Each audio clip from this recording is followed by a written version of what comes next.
covering the world of professional wrestling. This is the Signature Spot with Chris Toplack. 3, 2, 1.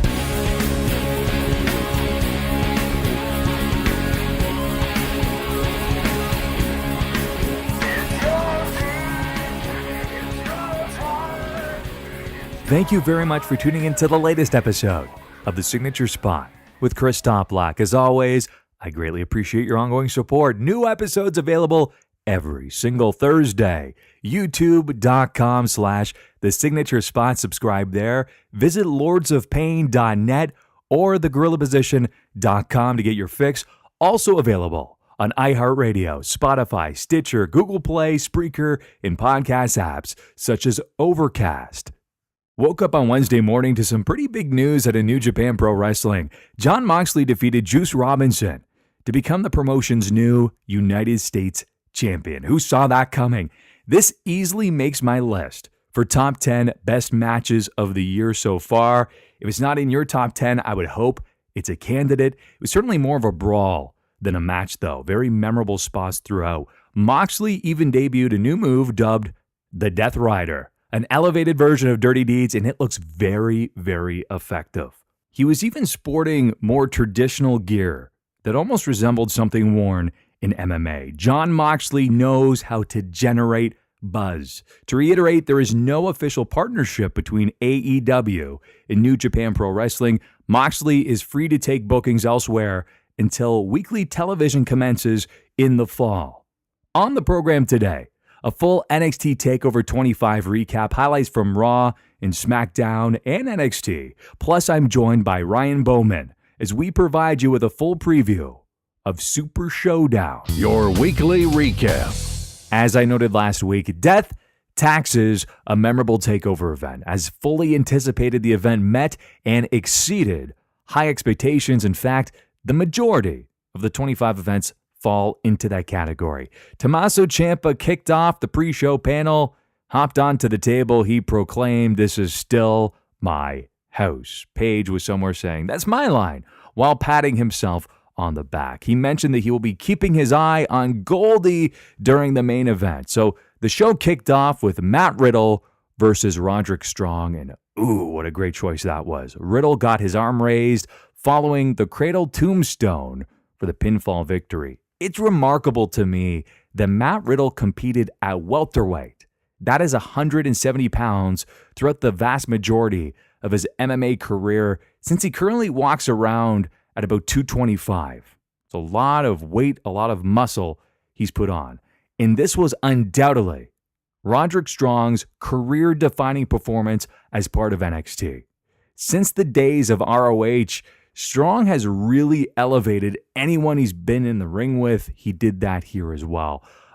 Along with this match, and also against Velveteen Dream, it was Riddle's strongest NXT showing. Many have stated this in the past, and I've said it before as well too. Matt Riddle is bound to become a big star and a torchbearer for NXT. They certainly cut an incredible pace to kick off the show, and it was my runner-up for Match of the Night.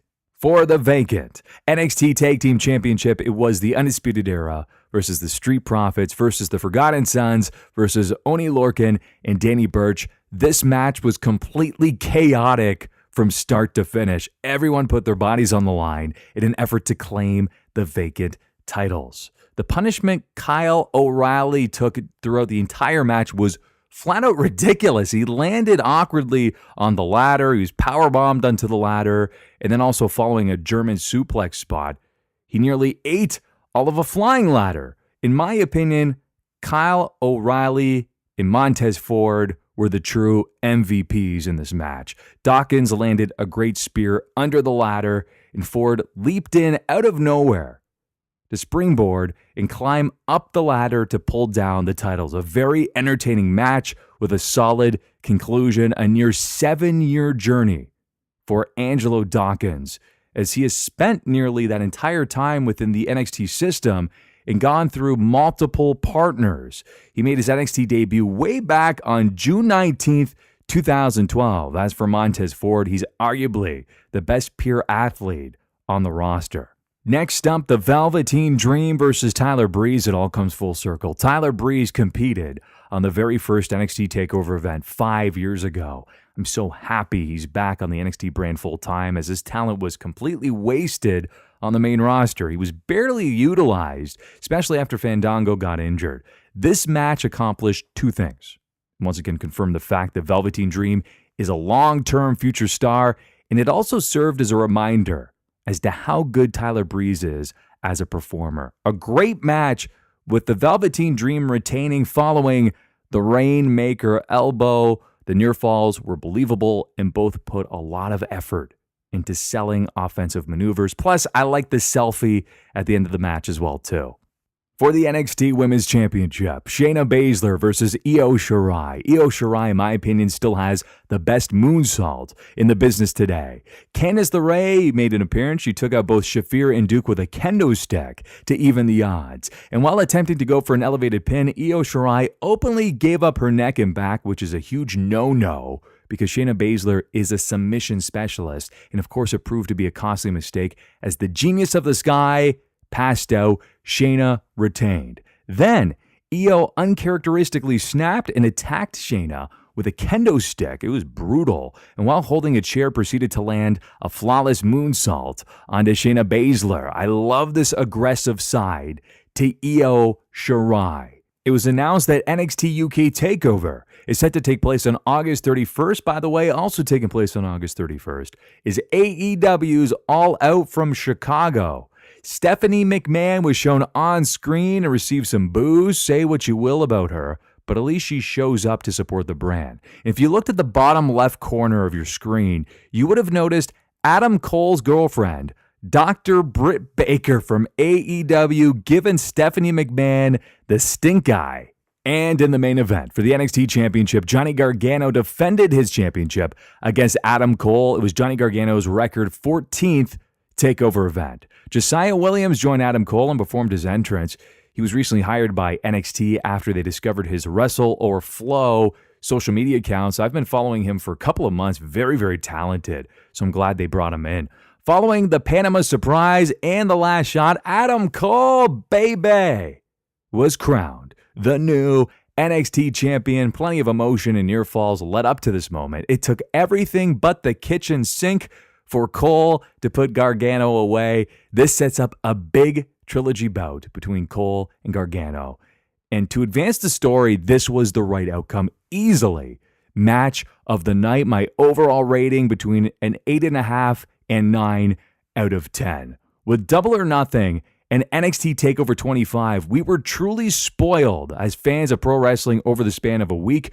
Two incredible events. In terms of consistency, there's nothing in the industry that matches the greatness of NXT TakeOver events. So we go from that incredibly memorable event to Raw, and I never know what to expect on a weekly basis. Roman Reigns opened Monday Night Raw, but was quickly interrupted by Shane McMahon. McIntyre started to make his way down to the ring, and a distracted Reigns was attacked by The Revival. Hey, at least they're being utilized. The Usos made the save, and this led to a 6-man tag team match. Drew McIntyre earned the victory for the team after landing the Claymore kick on Jey Uso. Following the match, Reigns ate a shatter machine, Claymore kick, and spear from Shane McMahon. Lance Armstrong, one of the most notorious dopers in sports history, and Matthew McConaughey. I'm just looking forward to a great show, man. I mean, all right. Both appeared on Raw.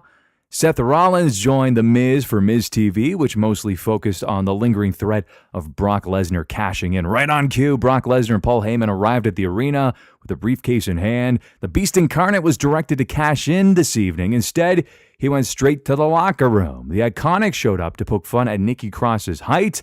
Alexa Bliss showed up to defend Cross.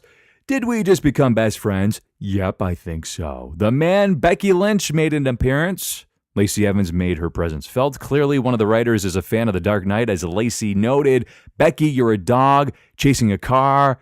You wouldn't know what to do with one if you caught it. The Joker said that. I'm like a dog chasing a car. I wouldn't know what to do with one if I caught it. Go back and watch it is the exact line. Charlotte showed up, asked for someone to hold the rope for her. No one obliged. Then noted she's halfway to beating Ric Flair's 16 World Championship reign. That is a fact. Lacey then attacked Charlotte, which naturally led to a match since they were both in ring gear as well. Yes, that was a bit telegraphed. I'm all in favor of a heel versus heel match, but these two shared very little chemistry together. Due to a separated shoulder, Rey Mysterio relinquished the United States Championship and placed it on the map for Samoa Joe. Joe locked in the coquina clutch as Rey attempted to exit the ring. Ruthless. Next up, an arm wrestling contest, you can't make this up, between Braun Strowman and Bobby Lashley. You can just picture Vince McMahon loving this. Look at their arms. Ah, yes, the crowd's gonna love this. Bobby Lashley lost, but threw chalk in Braun's face and managed to body slam him. Nikki Cross squared off against Peyton Royce. Alexa Bliss had coffee delivered, but Peyton kicked it over and Billy proceeded to knock Bliss onto the spilled coffee. Bliss, this is why I never wear white. Cross won. Bliss exacted her revenge on the Iconics. The odd pairing is paying off. Seth Rollins waited in the ring for Brock Lesnar to cash in. Lesnar's music hit, but no beast. Rollins got frustrated by the mind games and suddenly an Olive Garden employee, no, sorry, just Braun Strowman, showed up to beat the champ down. Lesnar finally showed up with a referee and a steel chair in hand. Brock low-blowed Rollins. He proceeded to assault him with a chair and then landed several suplexes, followed by a vicious F5 outside of the ring. Although with that padding, it actually seems like it would be more pleasant than inside the ring. As the assault continued, Heyman urged Brock to cash in. He did not listen. He responded with Friday. So this means perhaps it will transpire this Friday at Super Showdown. Ryan and I will chat about that very shortly. Then Firefly Funhouse, consistently the best part of Raw on a weekly basis. We were treated to a very special episode. Huskus the Pig, along with an evil puppet McMahon, made appearances. Bray Wyatt in phenomenal shape. Pull up your pants and do the Muscle Man dance. If you've missed it, go watch it on YouTube. I know what you're thinking, Chris, this is so ridiculous, but I promise you the payoff will be totally worth it. And for what it's worth, I found it very entertaining. Triple H and Randy Orton met in the ring to exchange a promo. They obviously share a long history, so what else can be said? Randy Orton asked Triple H if he could retrieve his balls from Stephanie's purse. Triple H joked about how big his balls were and how Randy wouldn't know since he doesn't have any. Yes, that's all you really need to know. WWE has actually provided us with Ricochet and Cesaro on a weekly basis. I can wholeheartedly get behind this decision. Yet another great performance in an entirely different match from the previous two.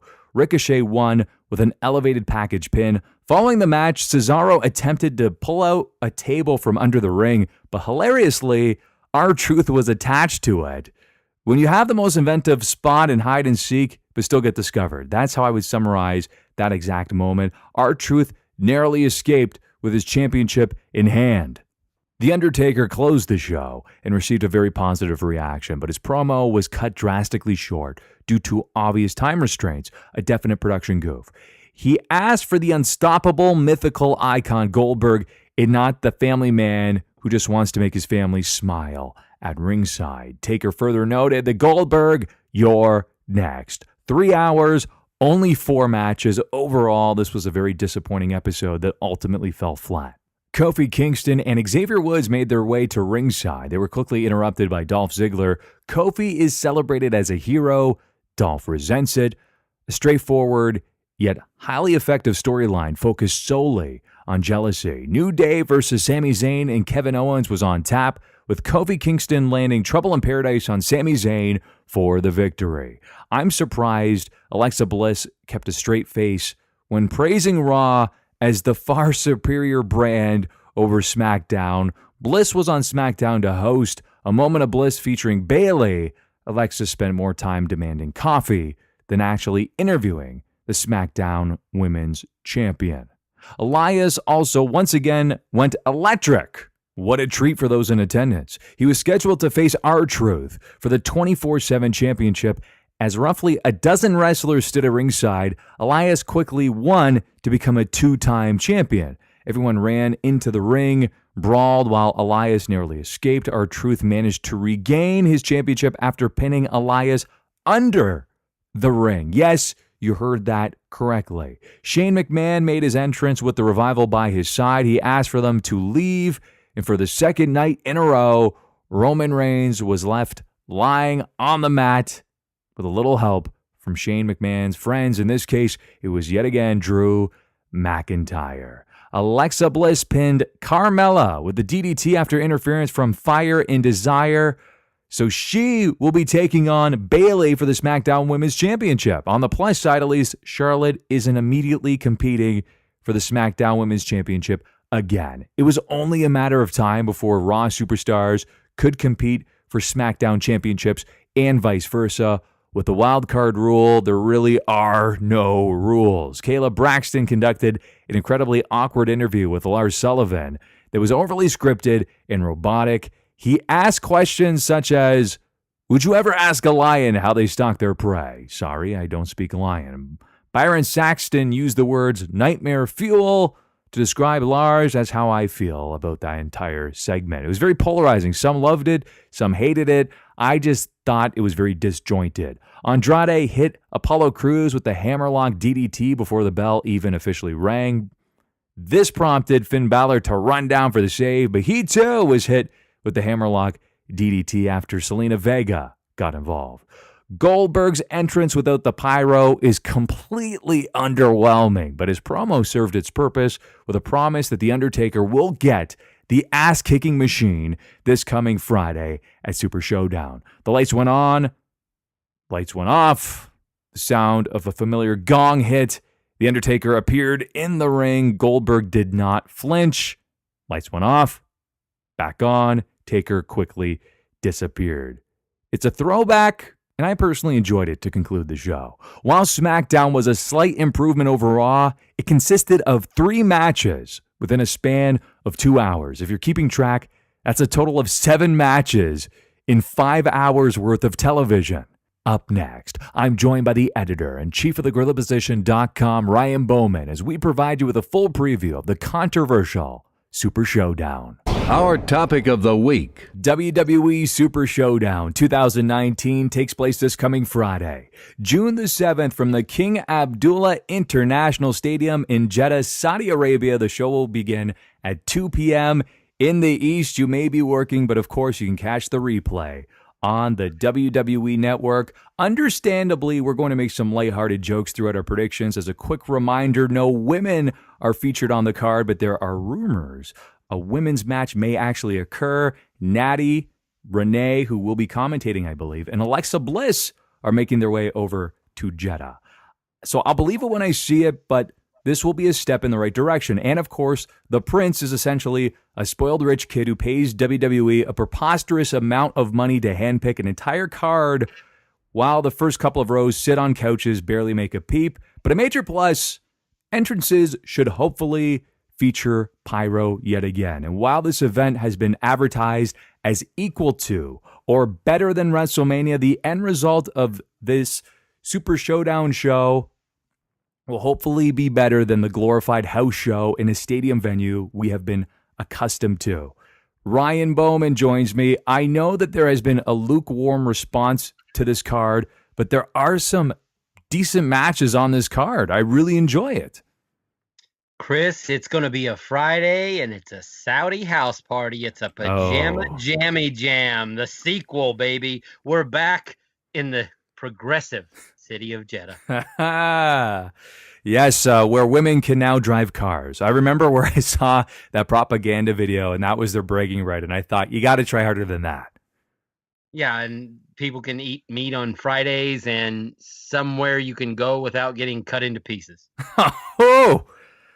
We're going down that avenue. Bone saw for this one, buddy. I brought my bone saw. Yeah, I know you did. I agree with you, though. I think that the card itself might not be that bad, even though, despite the protests of some for where the card's taking place, I do think we've got some matches that are worth talking about. Exactly. I think for the record, I still question why it's taking place there. But again, money speaks volumes. C'est la vie, right? So again, let's move ahead to some of the matches featured on the card. Kicking it off, I believe at least, Lucha House Party. That's right. It's a 3-on-1 handicap match. Grand Metalik, Lince Dorado, and Kalisto taking on The Freak, Lars Sullivan. Obviously, this match was designed for Lars to just decimate all three of these men here. Yeah, hopefully Lars has a better showing than he did during that promo on SmackDown this week, where he absolutely crapped the bed. I think I described it on more than one forum as flaccid. Do you ask a lion how to stalk their prey? No, I don't speak lion, Lars. I'm sorry. No, I think in this case, what we'll see is more of the usual. I mean, it's another attempt to get Lars over as this big, unstoppable monster. But I think at this point, what we've seen is he's rather exposed. I don't think it really matters how things come out. Going forward for him, I don't see a bright future. But I would pick him to win the match in Saudi Arabia. Next up is the 50-man Battle Royal, the largest of its kind. There haven't even been any names formally announced, and I think it's because they're going to be pulling from all over. With 50 spots available, you can expect Raw and Smackdown superstars, legends, members of 205 Live, NXT stars, so many different possibilities. Who do you think has the best shot of winning this? I believe it's going to be a well-established name. I do too, but for some reason, because of these Saudi Arabian shows and for the fact that this Battle Royal is essentially meaningless in terms of the card, the Saudi Arabian prince has this knack for wanting to bring back old legendary names. I just have a feeling it's going to be some wild card, some random legend from the past that shows up and wins this Battle Royal just on the whims of the prince. Let's see if the prince has his finger on the pulse. Tom McGee. I'm kidding. I can't even say that with a straight face. Didn't he request Yokozuna before finding out that Yokozuna had passed away? So maybe the ghost of Yokozuna will win this Battle Royal. Wow. I thought that it would be AJ Styles, but apparently he's currently out of action with a back issue. He would be a logical choice just because he's well established, internationally well known and respected. But you're right, is probably going to be a legend. I don't even have a choice. This is the rare time I don't even want to go out on a limb and make a prediction here. Let me put it this way. If late in the match you hear the first chords of Real American play and Hogan comes in and clears house, don't be surprised because there's enough money that this thing could get done that way. As he hobbles to the ring after his 20th he doesn't have to do much hip replacement. Just throw guys over the top rope. I used to wonder if it's like a stamp card for a sub. With all those hip replacements and back surgeries he's had, that you could think, so I get one free now. Wow. I think if he does get a free hip replacement, probably Linda got it in the divorce. Ooh. That's pending. Roman Reigns versus the best in the world, Shane McMahon. He returns to the country where his best in the world moniker was bestowed upon him. No, it's not CM Punk. No, it's not Chris Jericho. It is the boss's son, Shane McMahon. He squares off against a very motivated Roman Reigns who has recently been outnumbered and embarrassed. You know that Shane will probably have Drew or Elias or even the Revival on his side. Who takes this one, Ryan? Well, it's a tough call. The only prediction I feel safe in saying is that Shane McMahon will perspire enough to cause an oasis in the desert of Saudi Arabia somewhere. He is the sweatiest man in wrestling next to Bobby Lashley. He is a slip and slide, isn't he? Like, do you remember Crocodile Mile, what that was? That's Shane McMahon. I mean, literally the beads of perspiration on the man's head just walking down the ramp are almost alarming at his age. Having said that, I think you've got to give Rome. I mean, you cannot let Shane. At this point, the fans have really turned on Shane, and it's not the good kind of heat. If he beats Roman somehow in Saudi Arabia on this card, it's going to look even worse. I think you've got to let Roman get this win. Even for those that adamantly dislike Roman Reigns, in this case, even they have to be saying, you know, enough is enough. You speared him back-to-back nights on Raw and SmackDown. You don't even belong in the ring with Roman Reigns. Roman better get his arm raised. That's my prediction as well. Right. I think if there's one way you want to get people to cheer for Roman Reigns, I've got one word for you, Shane. Braun Strowman versus the other sweatiest man, Bobby Lashley, one-on-one. Braun Strowman is virtually unbeatable, so unless Drew McIntyre gets involved, Lashley's odds of picking up the W seem slim to none in my eyes. Yeah, it's like the battle of the forgotten men. These were two guys that had a ton of heat. Lashley, when he first got there, we thought he was on a collision course to maybe face Lesnar. Yeah. Now that's as far in a different area code as you could possibly get. And Strowman is a guy that 2 or 3 bad promos and a couple bad matches later, he's in kind of a meaningless match against another guy that they kind of followed the same path. They fizzled out. I don't think it really matters who wins in this match. The fans lose because both of these guys, this should be a much more high profile match than it is. And I'll take Strowman just because I think the company still believes there's life in him. Yeah, they'll still bank on him for sure. It's really unfortunate because the potential of both of those men really limitless in so many different ways. Bobby Lashley would do so well with a manager who could speak for him that's not going to garner as much heat as Leo Rush. And as for Braun Strowman, just organically let him go. Let him do his thing. Eventually put him over the hump and let him be a world champion too. And it's terrible because Bobby Lashley may be one of the great athletes that will end up, in the grand scheme of things, being wasted in professional wrestling. He's, even with his great run and Impact, the clock is ticking on this guy. He's getting older now. He's not about 42, something like that. Yeah, he's not going to have those years left where he's in prime shape. And it would be nice to get to see him have that big run on top one time where he's undisputedly the top guy in one company. And I just don't think that we've ever gotten that out of him. And that's a shame because, as you said, he is a terrific athlete, a guy that had so much potential at one time. I think unless you pair him with somebody like a Paul Heyman, who is just now completely synonymous with Brock Lesnar, it's never going to happen. Yeah, Bobby Lashley is honestly the modern-day Tom McGee. Great athlete, but can't talk, has no personality whatsoever. A great guy in real life, but just it doesn't translate on camera. No, it doesn't. He's definitely missing that it factor when it comes to charisma. He's got the look. He looks like $1 million and he can wrestle, but you're right, just not a lick of charisma in him.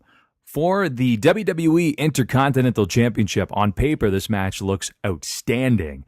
It's Finn Balor defending against Andrade. I guess it's TBD. Probably not likely that Selena Vega will be by his side, but either way, these two going head-to-head is going to be great. And guess what? It's going to be very telling. Apparently, we are going to see the Demon, Finn Balor, and that should essentially tell you everything you need to know about the outcome because his track record is near flawless.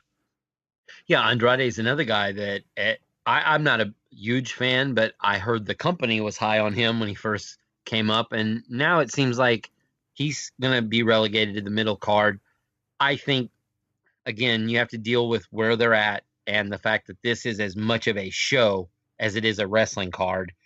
I don't believe they're going to do the entire exhibition of the Demon coming out and then disappointing the crowd by letting the Demon lose. So I think Finn Balor easily goes over in this match. The human action figure, Finn Balor, as the Major Brothers would call him, very toyetic. I think he is going to retain.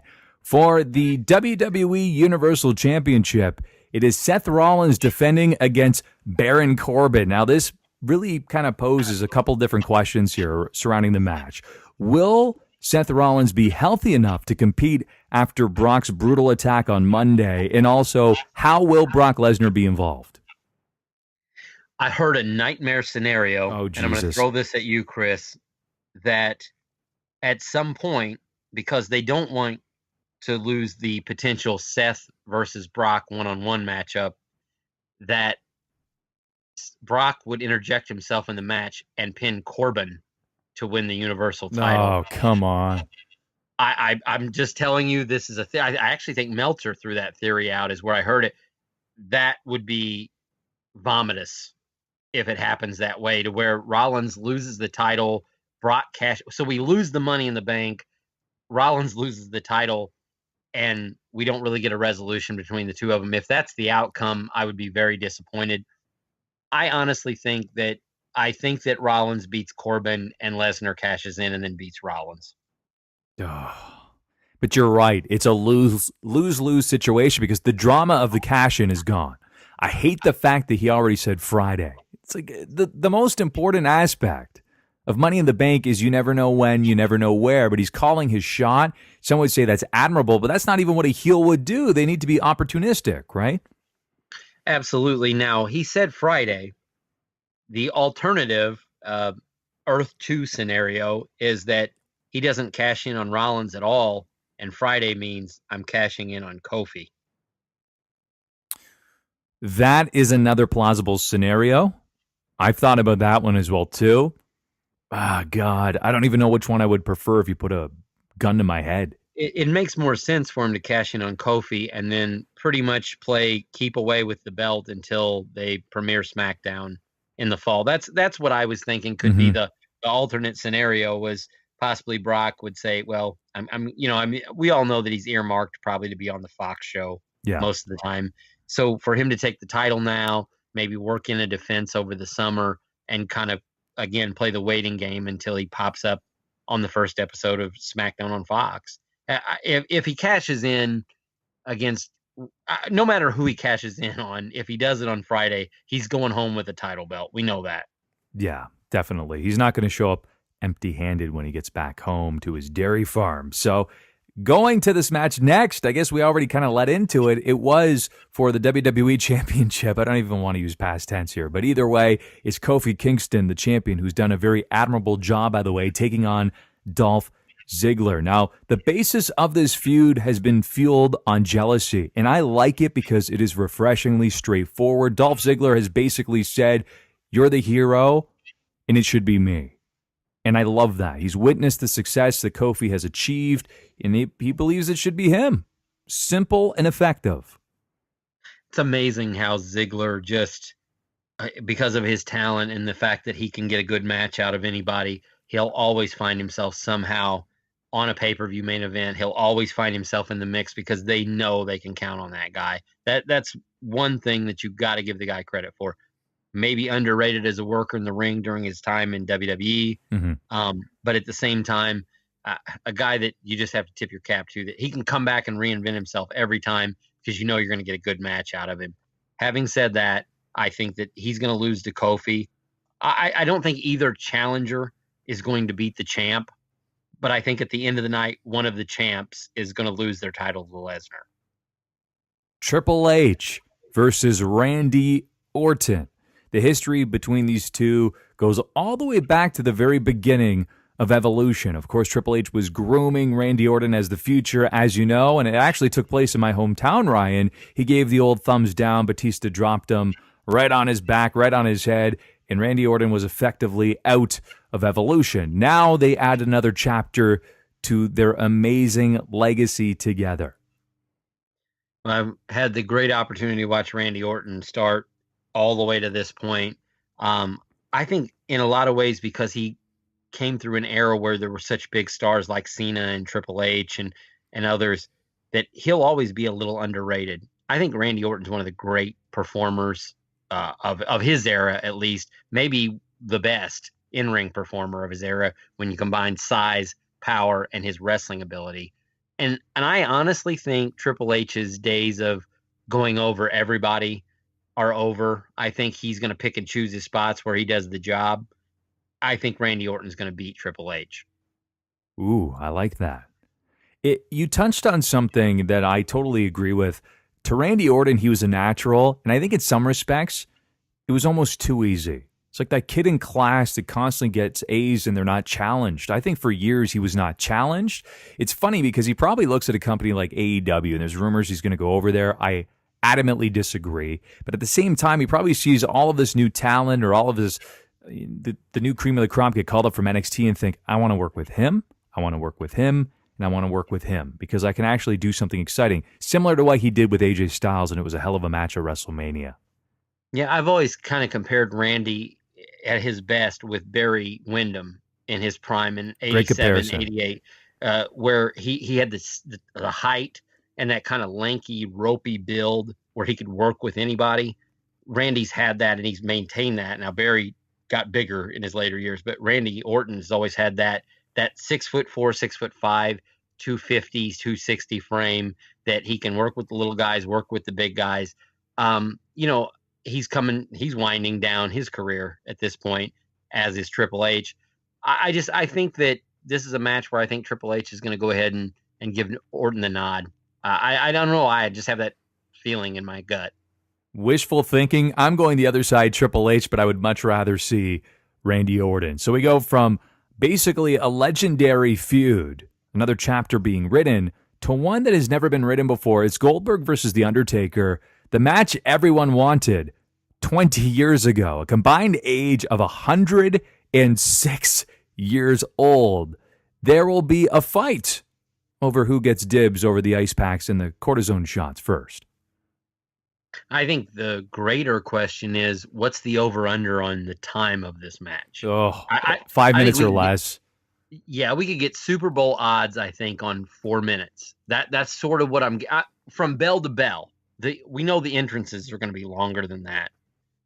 At the end of the day, whoever wins this match, I go back to it again. Who does the Saudi prince like the most? Yeah, that's true. I'm thinking The Undertaker, though, right? I was thinking maybe Goldberg. Really? I'm going to take Goldberg to win this match for some reason, even though I know it's The Undertaker's yard and it's his company and he's the man there. I could see him potentially letting Goldberg have the win. I could see maybe Goldberg getting the nod because he's the newer talent and the Saudi Arabian prince's favorite. Again, I think this card is pretty much just to serve the purposes of propaganda and to make someone in particular happy, and the person who wrote the check happy. So I think Goldberg could possibly win this match against The Undertaker. Don't disagree with that whatsoever. I mean, the one philosophy plus at the same time is, can Goldberg even afford to lose? Because this would be 2 in a row for him, right? Because he lost to Brock Lesnar, rode off into the sunset. As for Taker, at this point, he doesn't need a championship. He hasn't needed one in about, a decade. And plus, at the same time, if he loses, so what? Right. It's really, at this point, the way everyone has described this, at least from WWE's standpoint, is not a lot of this has a lot to do with the storylines or anyone's, I guess, legendary status. Pretty much everybody's going there to get a paycheck. Yeah, I feel like this is going to be a checklist where Vince or someone in the office sends it off to the prince. The prince puts the check boxes, sends it back, and they're like, that's our card. That's our winners this coming Friday. And there's nothing, honestly, in the grand scheme of things, I know the fans probably hate that, but that's the wrestling business. If somebody books you to come in and they pay you gobs and gobs of money, you're going to do what they tell you to do. That's the carnival way. Just it's on a grander scheme now, a grander stage now. And whoever they decide they want to win is who's going to win. And that's why the special shows or the Saudi shows or whatever you want to call them really don't have a lot of bearing. If there's a cash in and a title change there, that would be awesome. But as far as matches involving legends, I don't think there's a lot of people sweating it when they all know they're going to cash a $250,000 check or a $500,000 check at the end of the day. Why would The Undertaker care? He doesn't have anything left to prove. Money talks, and that's a prime example this coming Friday at Super Showdown. Ryan, as always, it's a pleasure to have you on the show. Thanks for joining me. I have to ask you before I go, will you be tuned in to watch the show live from the progressive city of Jeddah? No, I'll be working, so I will catch it on replay on the award-winning WWE Network for only $9.99 US. You're listening to The Signature Spot with Chris Toplack. I was just reading that apparently Goldberg's WWE deal allows him to have full control of his promos. Now, if only everybody on the roster could have that same deal. Hope you enjoyed the latest episode of The Signature Spot with Chris Toplack. As always, I greatly appreciate your ongoing support. If you would be so kind, tell your friends, family, and fellow wrestling fans to like, subscribe, and most importantly, listen to The Signature Spot on a weekly basis. And until next Thursday, happy trails to you until we meet again. This concludes another episode of The Signature Spot with Chris Toplack. For new episodes, subscribe on YouTube, Stitcher, Spreaker, iHeartRadio, or iTunes. And don't forget to follow The Signature Spot on Facebook for exclusive clips, polls, and opinions.